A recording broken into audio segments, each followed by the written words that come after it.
Hey, what's up, everyone? I'm Joey Dots, host of the Dattie podcast. Today is February 12th, 2024. I am here with Jayd Hernandez from Studio Conceal out in Arizona. How are you, Jayd? I'm doing good. Happy early Valentine's Day. Right? Do you have a Valentine? I do, always. I have That's too many good. Valentines. I'm just kidding. I bet you do. I bet you do. Good for you. Pretty girls like you get, I'm sure guys are flooding your DMs all the time. Probably gets annoying. Thank you. So where'd you grow up, Jayd? I actually grew up in LA, but I consider Arizona home because I've lived here for over 10 years and I just stopped counting. And now when I go back to LA, I miss coming back home to Arizona. Really? What was your reasoning for going to Arizona? It was during the last real estate boom, or like a long time ago, right? Because I guess there was another real estate boom. But that was why I came out to Arizona, because it was just so much more affordable to buy a home and live out here. And then I feel like with LA, because there's so much competition, which breeds a ton of talent, it's really nice because when you come out to Arizona, or at least how I felt years and years ago, was that if you had any sort of work ethic, it was a lot easier to build your business and get ahead in life, because Arizona is so chill. But it's also one of the reasons why I love living here versus LA. I've never lived in LA, but everything you say makes sense to me.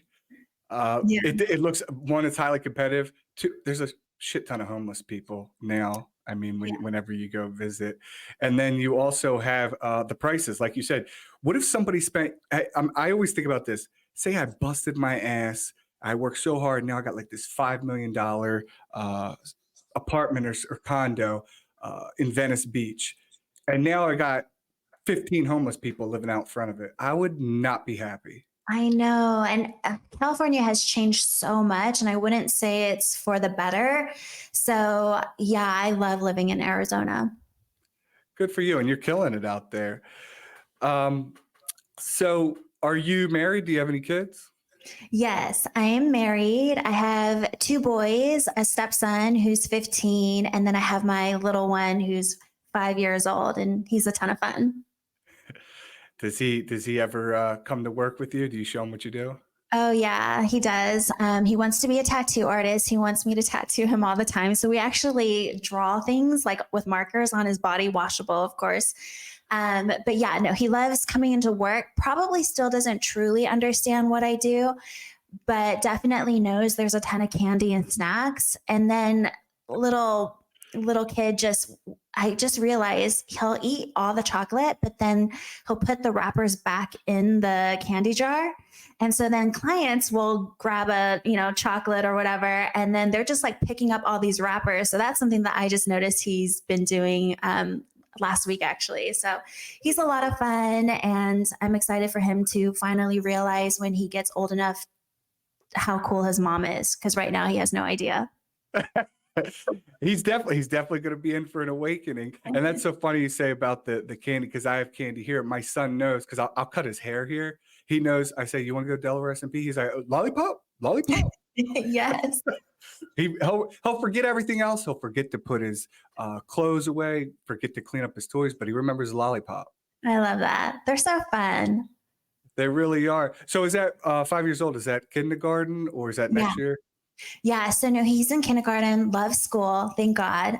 Didn't think I was going to be that mom that was going to get really sentimental and sad when, on the first day of kindergarten, but I was holding back the tears. So it's such a relief to know that he loves going to school, because it makes it easier for me when I'm at work and I'm not worrying about him, because I know he's having fun. I completely agree. I mean, I think we all probably get a little emotional dropping our kids off. So how do you plan your day? Because you look really busy and you're doing a ton of stuff, and we'll go into it. But you're doing the paramedical. So why don't you list out all the different services you have at Studio Conceal? Because I know it's a lot. Yeah, so I really specialize in the niche of paramedical tattooing. So for me, that's anything with stretch mark and scar camouflage. It can also include hair loss camouflage, scalp micropigmentation. And then I also do the areola restorative tattoo for breast cancer survivors. And that's really all I focus on. And I've always known that I've just wanted to stay in paramedical tattooing. So that's what I do. And then we also train and we host coaching calls and have a full mentorship program with the artists that have worked with us. And then the studio itself is really cool because there's other artists in the studio that work with me. So there's actually 3 other artists in the studio, 2 permanent makeup artists, and then an esthetician, which makes it really nice. Yeah. It makes it nice because it's still a small enough group. We're super supportive of each other because, you know, I don't know about you, but I know sometimes being an entrepreneur and running your own business can be kind of lonely. So it's nice to like go into the studio with other artists and socialize and, you know, talk crap with each other and just have a lot of fun. But then all of us are like growing our own businesses. So that's pretty inspiring. So, do you all have, like it's a different room and then there's like a common area or something like that? Yeah, so that's what makes our space or the space that I found really unique. So there's 4 treatment rooms, and then there's an area where we host trainings. And then when we're not training, we're just all hanging out in between clients, like, you know, getting work done. And then the other girls, it's a really great space because there's a ton of natural light, and then it's large enough that the other girls can host trainings for their permanent makeup. Okay. And did you bring them on or did they find the room and then you met them that way? How did you meet? Yeah, so great question. So when I looked into the space, I really wanted a space that was going to be conducive for group training. So I was renting kind of like a salon suite and a, you know, salon sort of building with a bunch of other beauty entrepreneurs. And I was like, finally got to a point where I was like, I really want my own space. And I want to be able to, you know, host group trainings, all of that stuff. So when I found my space, I knew, of course, I was going to take one of the treatment rooms. And so I wanted to rent out the other treatment rooms to other artists. And I actually, because it's still somewhat small, you know, it's not a large building with like 60 rooms. I was really picky with who I wanted in the building with us. And so I actually started looking at Gilbert, Arizona artists and beauty entrepreneurs. And then I would just send out messages to people that I thought would be a great fit. And it filled up really, really quickly. And actually, one of the girls, she's been with me since day one. So she's been with me for 3 years now since I opened up that space. Well, I agree. You should be picky when you're picking people who are going to come in there, share the space with you. One, let's say they were even just paying you rent or something like that. You got to deal with them every day. What are their habits? Are they a slob? You know, all these different things. You don't want to deal with nothing like that. Yeah. Good for you. You're killing it. So let me ask you this. Why did you get into this field? Like, what did you do before this? Yeah. So I love camouflage tattooing because I really feel like a modern magician, you know, just having the ability to make something appear as if it's not there, or making something like when I think about nipple tattooing, making something that is completely one-dimensional seem three-dimensional and seem so hyper realistic. And so I've always really loved like the magic behind paramedical tattooing. But before I got into it, and it's so interesting because I never knew. So let me back up. So before I was doing this, I owned a airbrush tanning business. So that was my first beauty business. I've always been that was huge. Airbrush tanning. Yes. And I've always been a serial entrepreneur, but I've never owned a beauty business. So my airbrush tanning business was my first beauty business, like in the sense of like getting acclimated into the beauty industry. And it's so interesting because after I sold that business, I had no idea that I was going to be getting into paramedical tattooing. And the fact that I'm matching skin tones really allowed me, I guess it gave me a really great foundation when I was doing airbrush tanning because I would see skin tones all day, day in, day out. And, you know, when you're airbrush tanning, the biggest thing that you have to prevent doing is turning people orange. Like that's like everyone's biggest fear. Don't look like Trump. Exactly. So you kind of have to really get acclimated to skin tones and like how dark you can get it before it, looks orange. And the ability of, or being able to see skin tones every single day for 3 years really allowed me the ability and the foundation to be able to match skin tones. But while I was tanning, I just had no idea that paramedical tattooing even existed. But it's so interesting that a lot of things that happen in life really set you up for something so much bigger in your future that you have no idea while you're doing it, if that makes sense.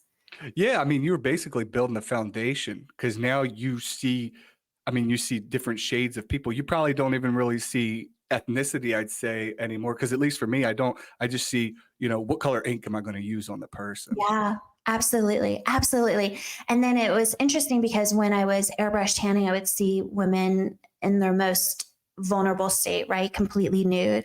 And I would always hear women complain about their stretch marks and or scars. That was one of the reasons why they were getting tanned. Stretch marks, scars, and cellulite.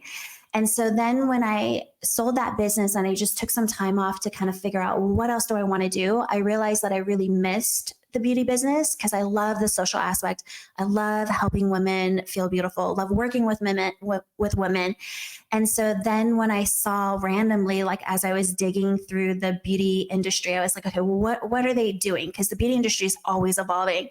And so when I saw that they were tattooing stretch marks, I was like, bingo, like that's it. Just because it was something that I knew women struggled with and I would hear it constantly. And so then when I saw that they were camouflaging and minimizing stretch marks, I just ran for it. I mean, you capitalize and you're doing well. That all makes sense because I don't have the first clue on how to like camouflage stretch marks and all that sort of thing. And I know women are my wife just had a baby. She's all concerned about the stretch marks and things like that. Although it's natural, some women just, kind of want to tone it down. I guess some Yeah. people experience it worse than others. Is that right? Yeah, absolutely. I mean, I feel like there's a lot of people who promote embracing your stretch marks and loving your body, especially because, if you get them from pregnancy, I mean, like those stretch marks tell a story, like you help bring a life into the world. And I think that's amazing. But I also know that there's a huge market of women who still feel self-conscious and insecure about their stretch marks, despite how they got them. And so I feel like there's a market for everything. And, I always say, like, you can love your body and still not love every inch of it. And so even if you want to improve something or camouflage it or conceal it or minimize it, doesn't take, I just don't think there's anything wrong with that either, or it means that somehow you love yourself less. I completely agree. Why not enhance your life? I mean, if you're Yeah. not happy with it, love yourself, but you can still make your life better. Why not? Because when you look good, you feel good. And when you feel good, you do better work. You're more positive to be around. No one wants to be around a grumpy person. Absolutely. And I also think it helps model what self-esteem and confidence and meeting your own needs look like on a deeper level. I feel like it really helps model that to our kids. And so like when I think about my son, who's 5 years old, he doesn't have social media right now, but he's growing up in a world where, social media is constantly around us. And so I want to be sure that I model meeting my own needs and like what feels good for me, and how I meet that in a way where it's not dependent on the validation of likes and followers, if that makes sense. So it's like, I feel like the better that you take care of yourself, those actions speak much louder to a generation that is going to be in a world that pressures them to validate their self-worth based on like the number of likes and followers they have. It's horrible, Jade. You're so right. Everything you said was right. And I honestly feel I was the last generation to go through high school with no social media. I graduated '05 and MySpace so Xanga and MySpace started to come out. And I feel so bad for the kids growing up now. Even if they don't want to be involved, kids are going to talk shit because they're mean. Mm-hmm. And girls especially. I mean, guys are mean, but the girls, they take it. I would say it's a little more brutal for them. I don't know what I think what you said is definitely a good start, as in building up your self-esteem, building up your confidence. But eventually they're going to hit a point where they do compare themselves to other individuals they see online and they idolize. And I don't know how we can even stop it, because we can't really hide from social media. Yeah, no, I agree. I mean, there's nothing that we can do to truly stop it. But I also feel like, if I can model what confidence looks like for me, and if I feel good, like you said, like if I feel good, that's gonna have a rippling effect in everything that I do, how I show up for my business, how I show up with him, my relationships, my marriage. And those actions, as we always say, right? Actions speak louder than words. And so they're watching us constantly. And so if I feel good, I'm going to be looking for less of my validation and my worthiness in social media if I'm doing the things that truly make me feel more free in myself. You hear that, people? Listen to what Jay just said. You hear that? Take that serious, because it sucks. I love social media, but I hate it. I hate it and I love it at the same time. It's a never-ending battle for me. But you're killing it on social media. To your point, you are dominating. You're dominating in life and on social media.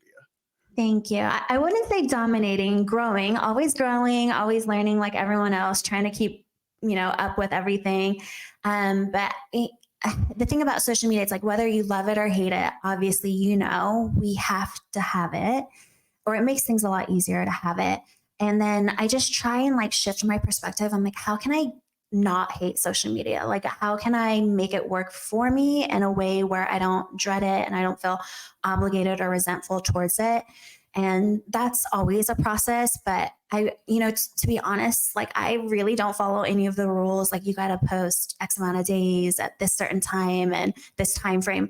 I don't follow any of the rules, because to me, the rules is what makes it feel like obligation, and the rules is what makes it feel confining to me. I might take your advice on that, Jade. I might take your advice on that, because it's, I'm sure you watch a lot of self-improvement stuff too. I think most entrepreneurs, like Gary Vaynerchuk, Tony Robbins, all those guys. And Gary's like, you need to be posting 3 to 6 times a day. I'm like, oh, dude, I am not 3 to 6 times a day. But sometimes you feel guilty, right? If you don't, especially when you have a business, you want to make more sales, you want to show your product out there.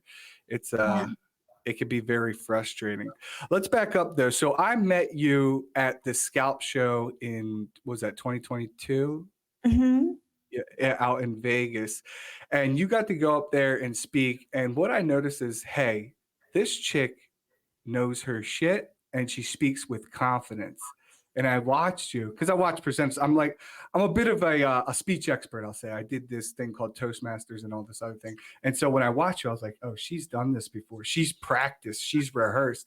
Because you could tell when someone's public speaking whether they did their homework or not. And you nailed this. You nailed it. You did really good.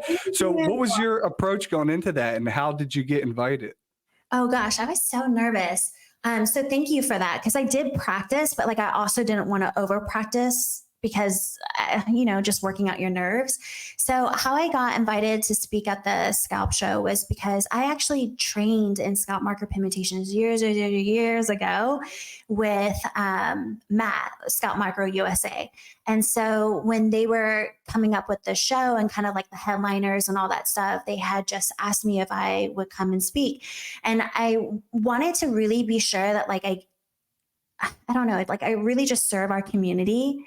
Because I think a lot of times, and I've seen this, is I'll go to conventions and expos, and I don't know if you feel this way, Joey, but I would just call people out.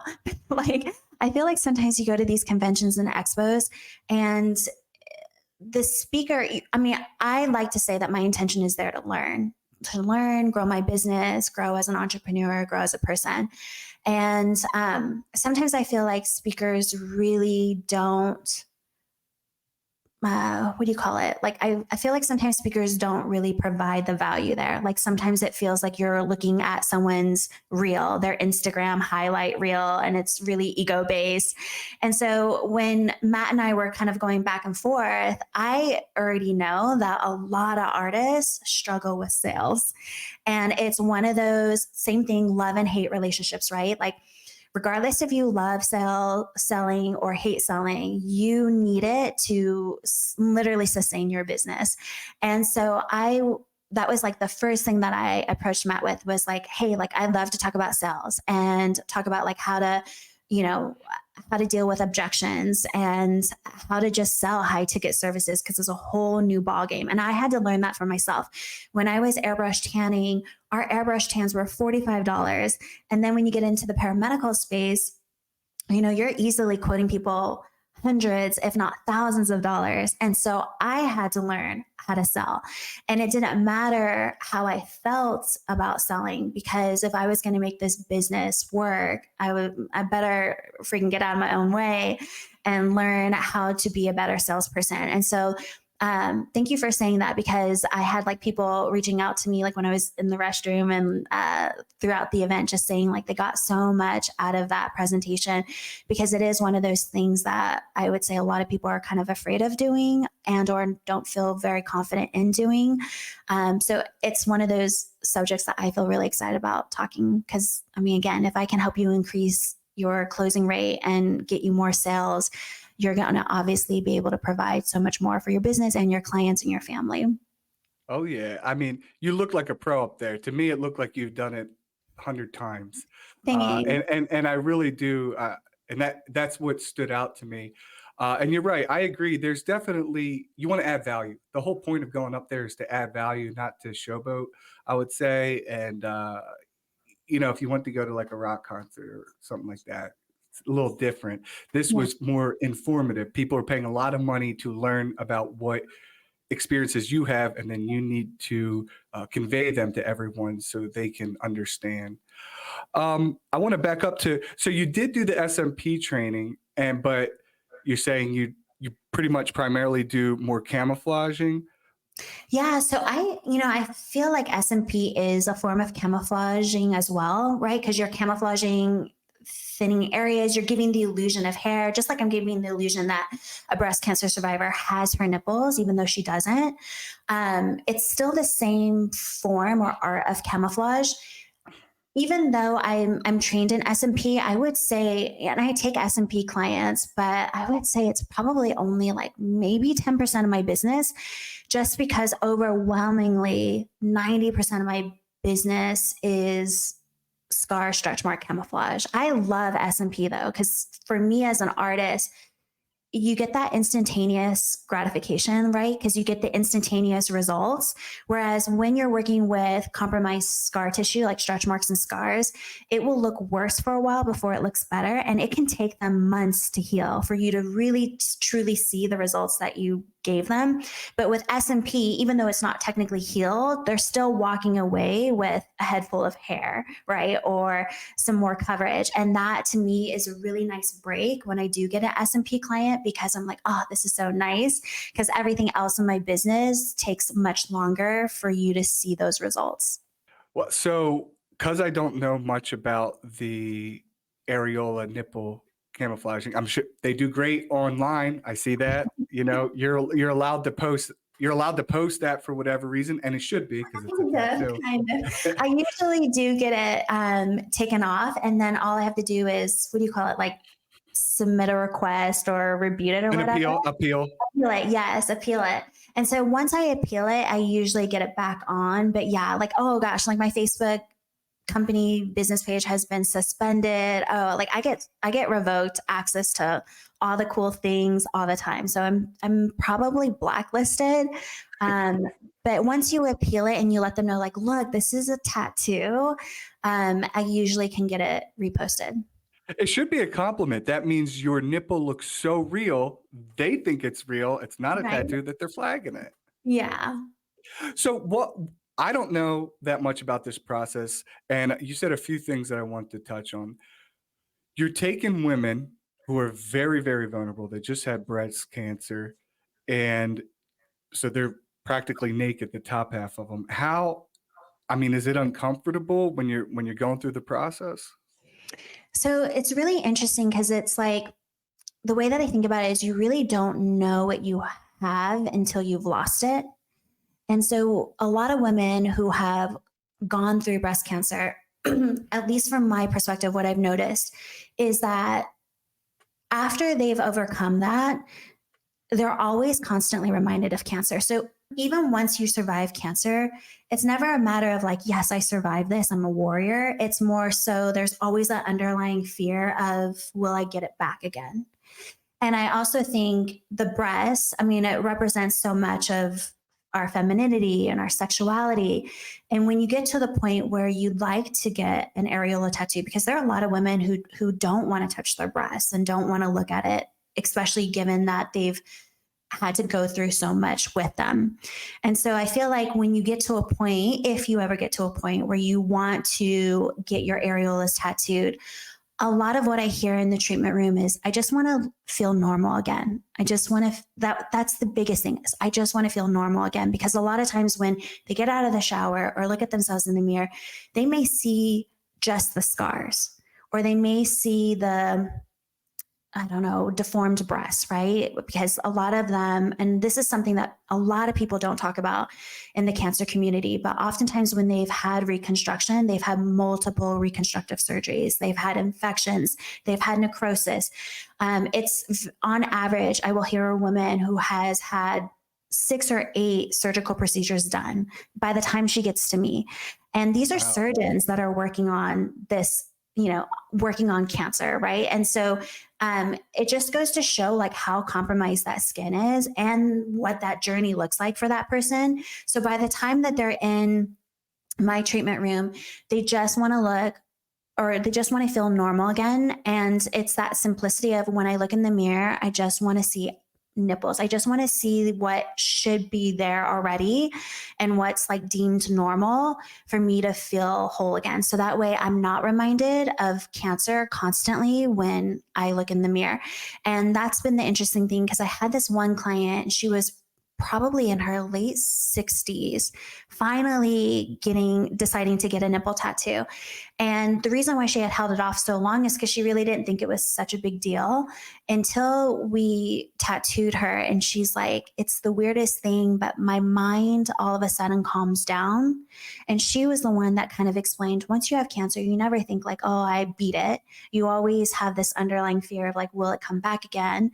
And so now when I look in the mirror, my mind, because now it sees nipples and it sees it as like, oh, this is normal, this is natural, it has calmed down that sense of anxiety of looking in the mirror and being like, shit, like what if I get it back again? And I just think that's so huge. And that's probably those clients are definitely the most challenging for me to work on, like not just in itself with the scar tissue, because it's been through so much surgery by the time I start tattooing it and put needles in it. But I also think it's, there is a lot of pressure of like trying to make it realistic, trying to work with this skin, have them heal okay, and then hopefully help them move forward, or in a way where they again feel whole and normal again is really huge. Yeah, I can imagine. And, like you said, they're vulnerable, and they're, uh, they just kind of beat cancer, but it's always in the back of their mind. And probably they want to feel better in front of the person that they're with when they take their clothes off as well, right? Mm-hmm. Yeah, I definitely think that's part of it. I'd say first and foremost, I'd say they're probably doing it for themselves first, but again, like it's Which like should be. yeah, it's that rippling effect though, because when they feel more comfortable, they are going to feel obviously more confident intimately with their partners. But that's also another thing that's really interesting that a lot of people don't talk about with the cancer community, but divorce is really high as well. And that's sad to hear, these stories of, through sickness and health, right? Like when you're married to someone and then they're going through cancer. And again, everyone deals with grief and loss so differently. But there's a lot of women who have breast cancer who end up getting divorced through the process. That's terrible. That's Mm-hmm. terrible when they're when they're really facing a hard time in their life, and then they get divorced. That is terrible. It's unfortunate, but hopefully you can put a smile back on their face. I want to touch on you because you said something. You're going through scar tissue. How many sessions does it take to make, when you finally post your pictures? Is that 2 sessions? Is it 1 session? And I mean, because scar tissue's, a lot more dense, even when we're doing SMP. What's that like? Yeah, so it really varies per person. Typically, the majority of my clients are seeing me for 2 or 3 sessions for a full completed look. And a lot of the reasoning is because as I'm working with their skin, I'm reading their body, and I never want to create more scar tissue. And I definitely don't want, I don't know, the way that I think was like, I don't want to piss off your body because it's already been through so much. So as I'm tattooing them, my whole focus is like, let me just lay something there, like the groundwork or the foundation. And then I always tell them, kind of like SMP, right? Like the second session is like the magic session, because at least there will be something there. But I'll work as long as I can until their body tells me that that it doesn't want me working on them anymore, because it's just going to piss off the scar tissue. You can create more scar tissue, and or it can also affect the retention rate too, because once things start swelling and bleeding and stuff like that, you just kind of want to lay your hands off of it. So I would say the majority of people are coming to me for 2 sessions. And then if they are coming in for a 3rd session, it really is just like a minor tweak, just because like maybe one side didn't retain as much ink, and it's something that like I'll do usually for free, because like I'm a little bit of that perfectionist where like I really want just those added little details to perfect it for her, and to also make sure that the tattoo lasts as well. Usually when I'm dealing with compromised tissue and stuff like that, I don't really want them coming back every year. Like ideally, if they need a touch up, maybe in like 3 to 5 years. And the reason why is, again, because we're always dealing with compromised scar tissue. So I don't want to put my needle in you every year, because at what point am I actually doing more damage to the skin than improving it? And that's where the risk is with what we do. And that makes sense. I wanted to bring up something that I noticed, because I think owning your product is very important. Like I have SMP, people come in, they can see it for the first time. Now, so this is sidebar. If you don't want this next part in, we'll take it out. But so I saw you did a video, I'm not sure how long ago, but you basically said you had some type of operation and you had a scar and you did it on yourself. So, can you tell us what happened there? Yeah. So I had a tummy tuck 2 years ago, 2.5, 2 years ago, something like that. And so I was like my own best case experiment, like in the sense of I knew that because I'm in the scar business, when I went into the tummy tuck procedure, I was already thinking about my scar. I'm like, okay, how can I make it heal really fast? How can I hack the system? And I just experimented with myself. So I was on my own like self-improvement project. And being Asian, I will hyperpigment. So I just tend to scar dark. If a mosquito bites me, if I pop a pimple, I just tend to scar dark for a while. That's just how my skin is. So I knew that I was going to be dealing with a very dark scar. And so while I was healing, I was doing lymphatic massages. I was using like a microcurrent device, which has like little electromagnetic pings into my scar to keep it flat and to help it heal faster. I was using silicone scar tape. And so really when it came to my scar, it was like, how can I get this scar as flat as possible, keep it as tiny as possible, and then begin to help lighten it up. So deal with the discoloration. And after 2 years, it's probably one of the best tummy tuck scars that I've ever seen, because I work on tummy tuck scars all the time. But it was a process. Yes. I haven't camouflaged it. It's almost to the point where I can if I want to, but honestly, the scar is so tiny that it's really not noticeable at all. There is a part of the scar, so there's probably 10% that still needs to be lightened up. So we've been doing like scar lightening peels and stuff like that. But yes, like I definitely, most people don't even think about their scar until after the fact, right? Because usually when you're going into surgery, you're just looking at like the before and after results. But then what's really interesting that I don't think a lot of women realize is that after surgery, when everything is all said and done, you still don't feel super confident wearing that bikini or that crop top or whatever the case may be because of that scar. Because just because you had surgery doesn't mean that you want everyone to know that you had surgery, one. Oh yeah. And then two, even though the surgical procedure, fully enhanced your body and you have this transformation, again, it's that one piece of scar that you're kind of like nitpicking towards that you always tend to look at. And so I think the sooner so if there's any woman who is thinking about getting a surgical procedure, it's like there's things in place that you can do as you're healing to really begin to manipulate that scar tissue while it's in its most vulnerable state. So that way you heal really quickly and that you heal in a way where we can keep that scar as tiny as possible. So when it is fully healed, and fully healed to me is when it's completely white. So when a scar has any redness, darkness, to me, it's still kind of healing. But once a scar is fully white, that to me means that like it's healed and we could camouflage tattoo it with ink. And what could the ladies who are considering getting a surgery and they're thinking about minimizing their scar during the process, are there things they can do at their home, or would they need to come see a person?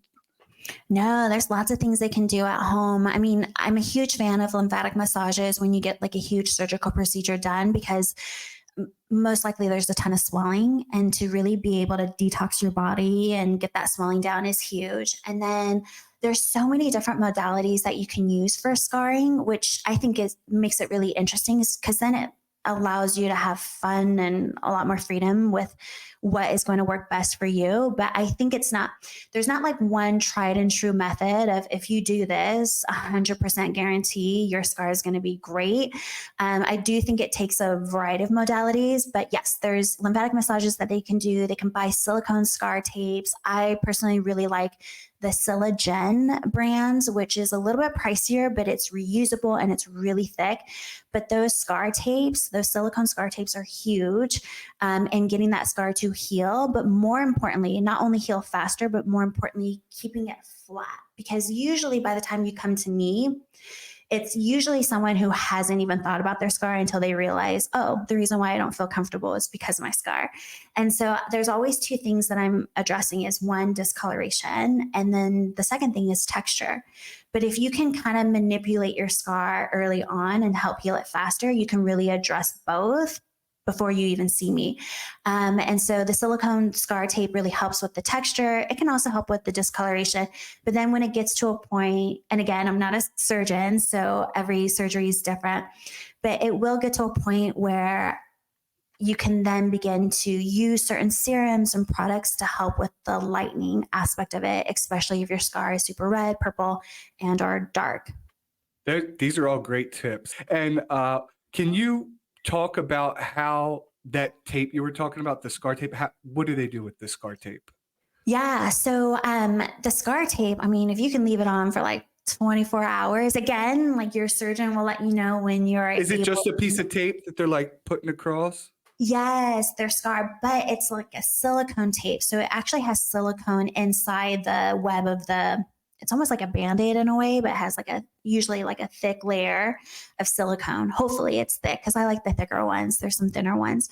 But what the silicone does is it helps to replicate the healing process in the tissue. So it's almost like it tricks the scar into thinking that it's reproducing new skin, but that silicone layer is skin as well.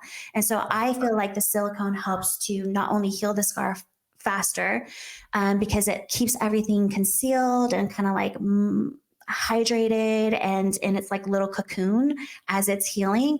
But then the silicone also helps to keep the scar flat too, because scar tissue is just your scar regenerating skin and tissue to basically bond it again to fix the wound or to cover it or conceal it.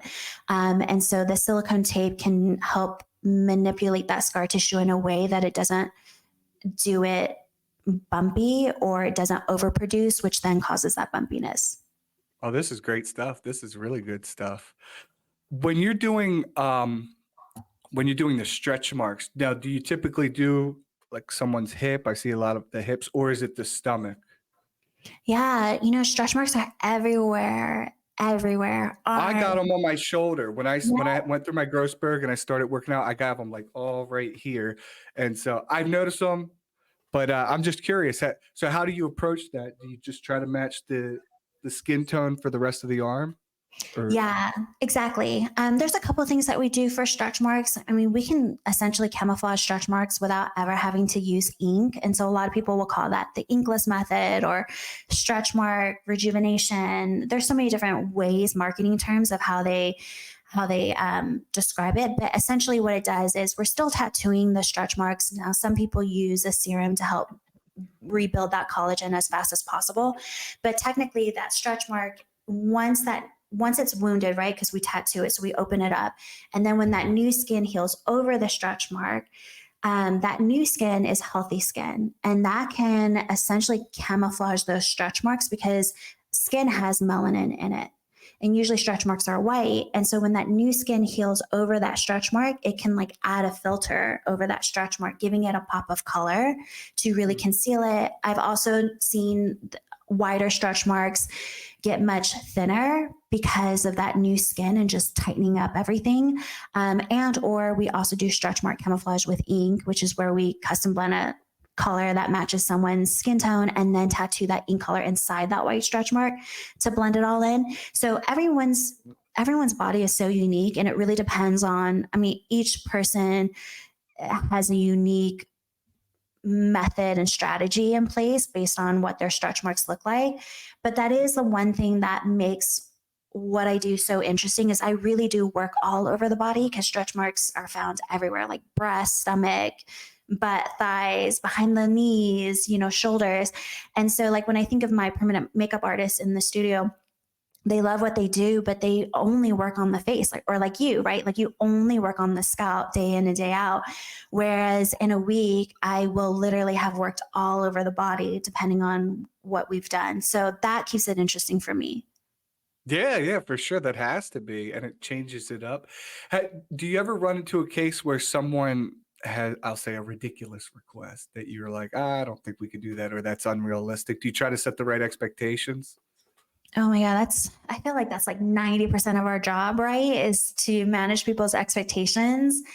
Especially on Instagram where everything just looks Better. like it's all filtered out, like looks perfect. It looks like you've never had stretch marks or scar ever, So yeah, no, I would say that's the responsibility of the artist for sure. And that's what I teach all of our students is like 100% your consultations are really about managing people's expectations. We can't, I always like to tell my students, especially the ones that are self-proclaimed perfectionists. By the way, if you're a perfectionist and you're listening to this, I have yet to ever hear a perfectionist ever say it's perfect. Like it's just never hear it. And so I feel like when you get into the paramedical space, it will challenge perfectionists in the best way possible. And the reason why is because the canvas that we're working on isn't even perfect to begin with. And so there's no way you could ever guarantee or get it perfect because the minute that you put your needle in it, it's already imperfect because it's scar tissue. Makes sense. For SMP, I make people wait. Let's say they get a hair transplant. I make them wait at least a year before I'll touch it because I know that if I do SMP 3 or 4 months after, the skin's still healing. It's going to heal up. More than likely, it's going to cause a lot of fading. Yeah. And one thing too, Joey, I'll give you like a little thing that we just started kind of experimenting with, right? Because the industry is always evolving and the more you know, the better you do. But one of the things that we've been kind of experimenting with transplant scars is actually first, before we add the dots, is custom blending a color that matches their scalp tone. like the surround, because Mm. oftentimes what happens, I've noticed, is even if you camouflage a scar, like sometimes it works just through SMP, but sometimes that white line is too white because the surrounding tone is a little bit more red, a little bit more pink, or darker. Oh yeah. Oh And yeah. so what I've noticed is that if we can first go in and custom blend ink tone that matches the surrounding scalp color, then tattoo, like literally shade that color inside the scar, then add the dots on top of it, that truly allows for some of those transplant scars to like disappear even better than if you were to just focus on the dots. That makes total sense. Now, would that be an upcharge? Um, as you know from my scalp show, I'm a huge believer in being at the 20% of your market. So the way that we price out our services are already top tier. And so, yeah, it's all the same. It's all okay. So it's already included. We'll say your Yeah. expertise, lots and um, because I sent you a very unique person. I think it Oh, was like yes. 6 months ago. Because, well, I'm not going to talk about her case too much or where she's from or anything. Basically, someone had gotten a train. They tried to lower their scalp, and they weren't happy with it. I suggested they see you. Did they ever contact you? Did you hear anything about that?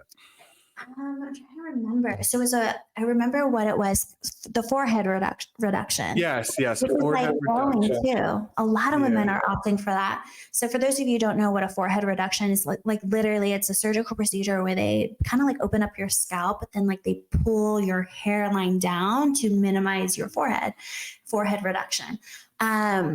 And so I don't think, if she did contact me, I don't know, to be honest. But thank you for the referral. But I almost forgot what we thought would work best for her.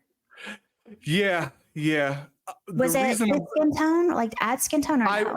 I suggested that you basically, because she wanted to put hair follicle replicate. She didn't want to shave her head. She had plenty of hair, and she wanted to add SMP all right here. I'm like, that's not going to look right because your hair starts here, and then you got all SMP. It's just, to me, I was like, I can't sign off on that. I said my suggestion is go to Jayd. She could camouflage that scar.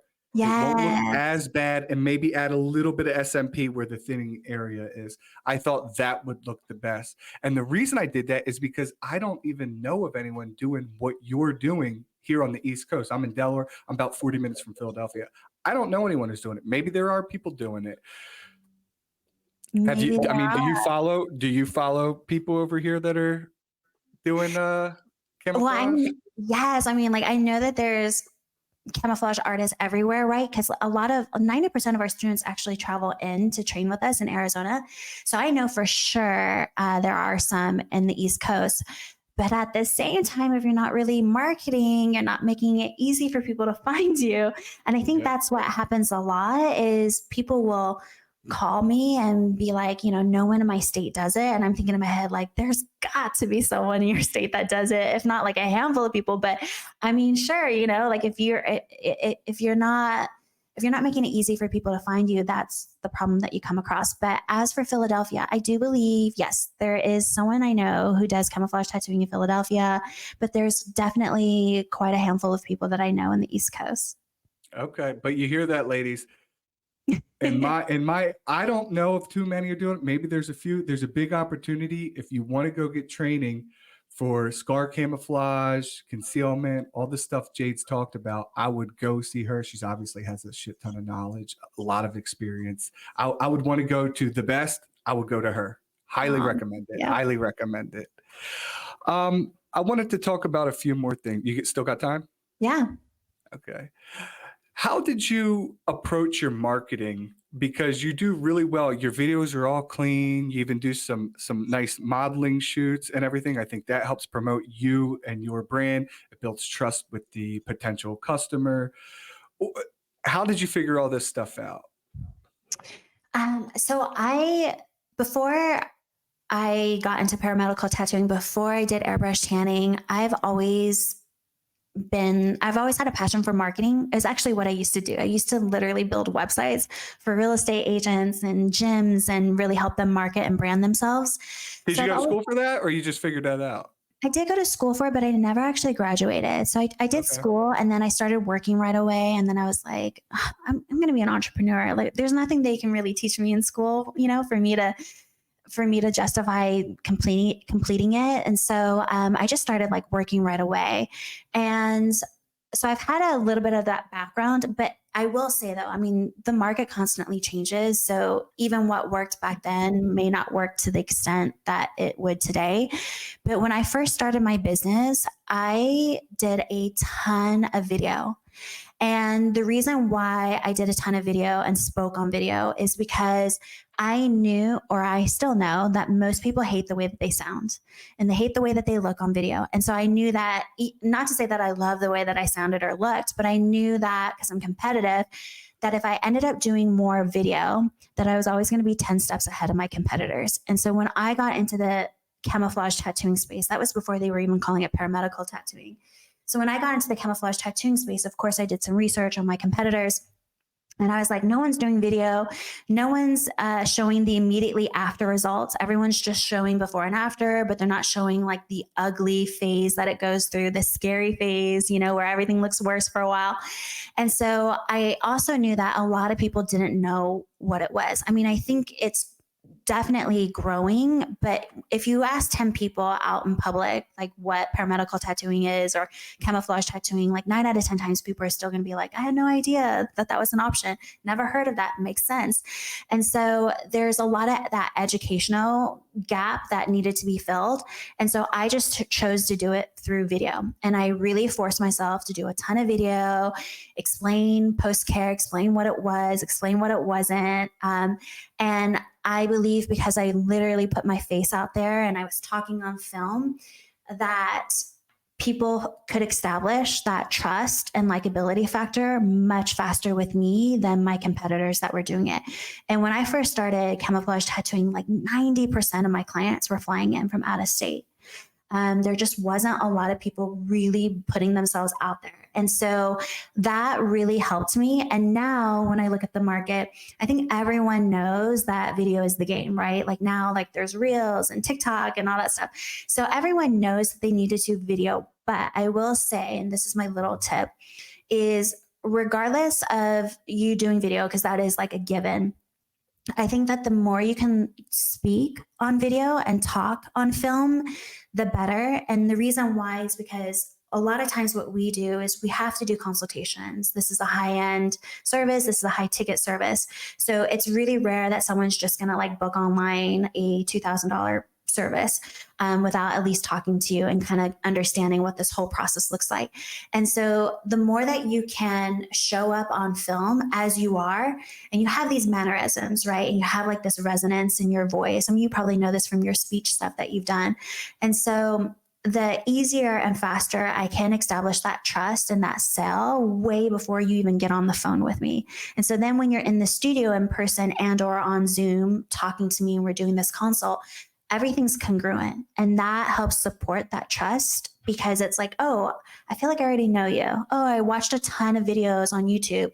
And now I'm talking to you and it's just conversational because I've already done all my research and I've already met you or seen you or heard you on film before we actually meet live in person. And I think, so for those of you who are marketing and doing reels and all that stuff, it's like if you can blend in a lot more of your voice and you talking and the way that you explain things, those little small mannerisms and details really add up and really begin to help you close that lead way before they ever meet you in person. And so that's always been kind of my little thing that I do.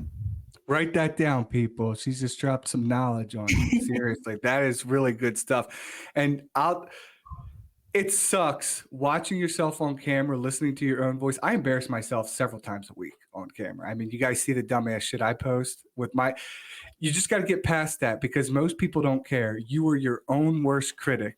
So if you just try to say it your best, practice, record yourself, do it again, do it again. Yeah, Exactly what Jayd was saying.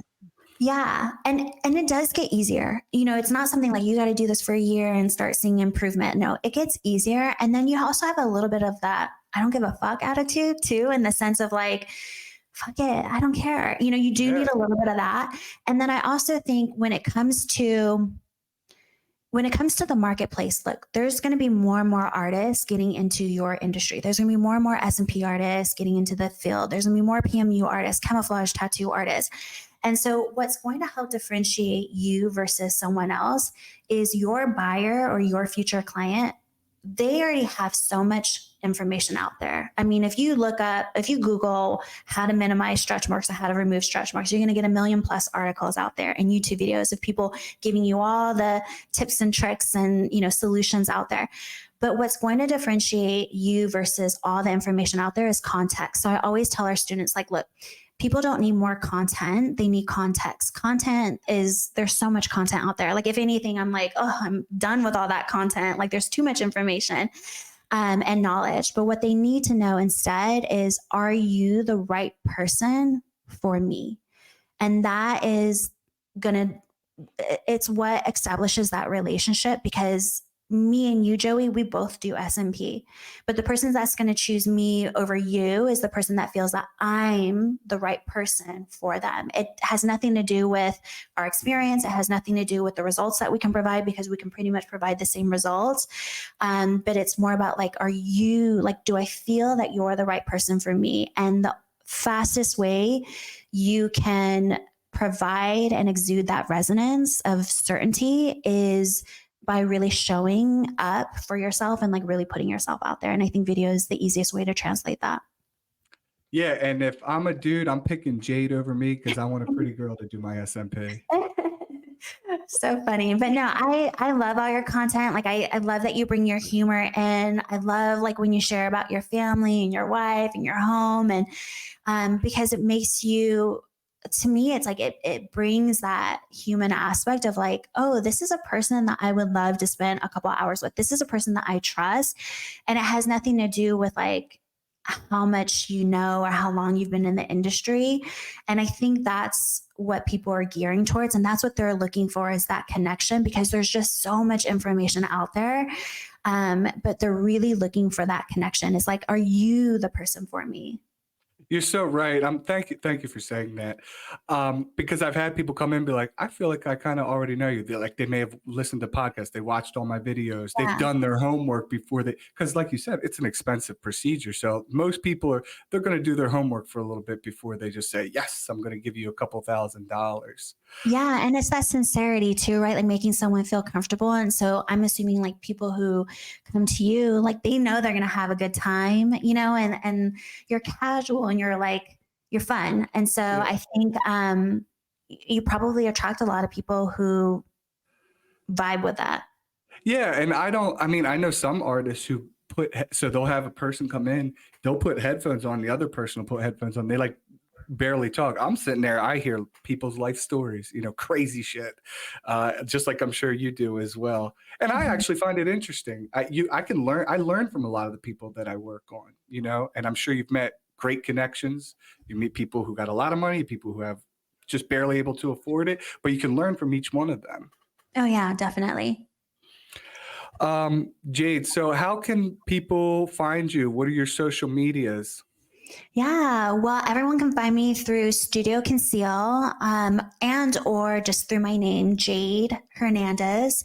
I know a lot of people think my name is pronounced Jady, which is cute, but it's actually Jayd.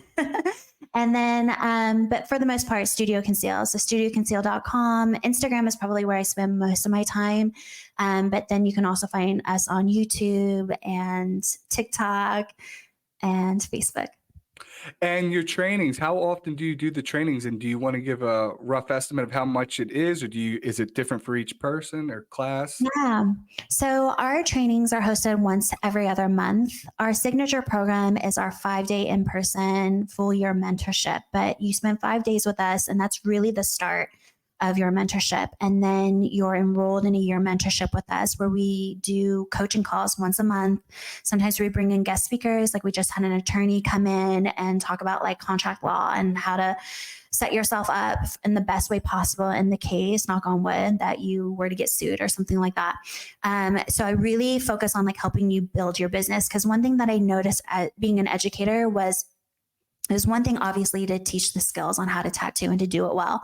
And considering that we're always working on compromised skin, this looks way easier on Instagram than it is in real life if you're doing it the right way. Because there's so much that could obviously go wrong with what we do. And so 5 days is to really build out those fundamentals of tattooing skills, especially if you've never touched a tattoo pen before. And then I noticed though that a lot of people were getting like certified and trained, but then they weren't running a business, like because they didn't know actually how to start a business and own a business. And so that's what I see in our marketplace is a lot of people getting certified in 2 or 3 days, whatever the case may be, and then nothing happens.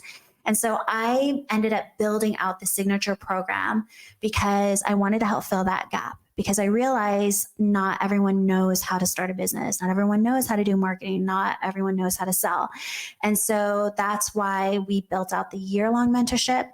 And it's also the reason why our program is as expensive as it is. So it's actually $8,000 for the investment, which to me is a steal when you think about like how much we put into it for that year. And I also feel like, and I know you train too, Joey, but that first year will either make you or break you. And that's a big deal. I mean, everything you said is so great. important. That sounds like a steal. 8,000 Right. and you get a year mentorship. You're not going to get that from very many people. You're not going to get And there's a lot of people who say that they provide lifetime support, blah, blah, blah, blah. But I'm like, really, like that you're already kind of lying when you say lifetime support, because you're not never guaranteed tomorrow, one.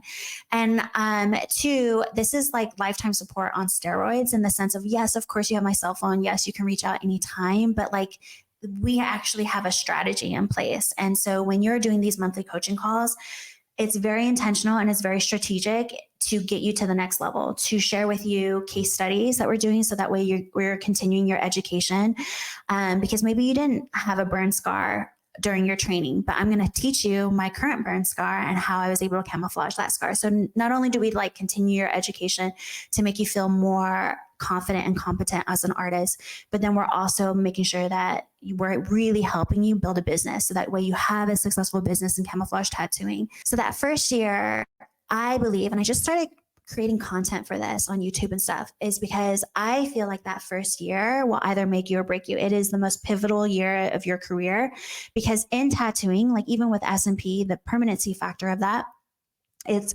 if you get trained and you start making mistakes and now you're dealing with unhappy clients and now you don't have before and afters to promote your business, how motivated and inspired will you be to really put yourself out there and to grow your business?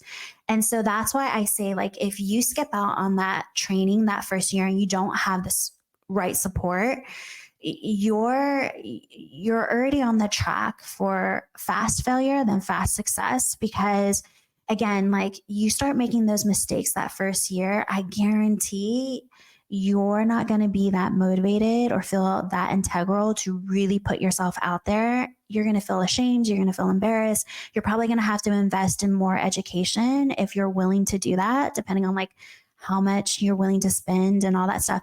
So I feel like that first year really, really can make you or break you as an entrepreneur, but especially 100%. as a tattoo artist. Oh yeah. Oh yeah. It's And I brutal. And I think that's why so many people get into this industry and then they don't do anything after. And I usually can pinpoint it as that first year. Like, were they consistent? Did they follow through? You know, did they like overcome that first year? And I would say if you overcome that first year, I would say you have a really, really good chance of doing well.